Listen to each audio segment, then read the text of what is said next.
সেইটা হচ্ছে মোক্ষম এবং মূল কথা।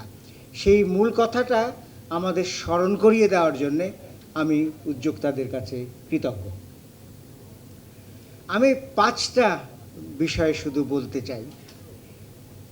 প্রথম বিষয়টি হচ্ছে ওই সংখ্যার জায়গা থেকে যদি শুরু করি, আমি মনে করি যে সব বাজেটের সমস্ত পরিকল্পনার একটা দর্শন থাকা দরকার। বাজেট শুধুমাত্র সংখ্যার খেলা নয়, বাজেট শুধুমাত্র অঙ্কের প্রায়োগিক ব্যাপার নয়, বাজেট শেষ পর্যন্ত মানুষকে উন্নয়নের কর্মকাণ্ডে, উন্নয়নের বিতর্কে, উন্নয়নের আলোচনার কেন্দ্রবিন্দুতে স্থাপন করে। সেই জন্য দর্শন খুব জরুরি। বাজেটের শিরোনামের দিকে যদি তাকাই তাহলে বুঝতে পারবো যে সেখানে একটি দর্শন আছে, এবং সেই দর্শনটি হচ্ছে যে একটি মানববাদী সমাজ গঠনের জন্যে অন্তর্ভুক্তিমূলক উন্নয়ন। অতএব সেখানে 3টি বিষয় আছে।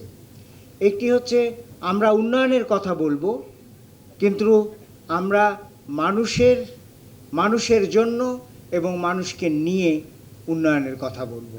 1। 2, আমরা উন্নয়নের কথা বলবো, কিন্তু সেই উন্নয়ন যেন শুধুমাত্র বস্তুতান্ত্রিক উন্নয়ন না হয়, সেই উন্নয়ন শুধুমাত্র অর্থবিত্তের মধ্যে সীমাবদ্ধ না থাকে, সেই উন্নয়নে আবারও মানুষ আসবে। এবং তৃতীয়ত, আমরা এমন একটি সমাজের কথা বলবো যে সমাজে একটা মানববাদী মূল্যবোধ প্রতিষ্ঠিত হবে। অতএব আমি মনে করি যে বাজেটের যে শিরোনাম সেটি বাজেটের উন্নয়ন দর্শন।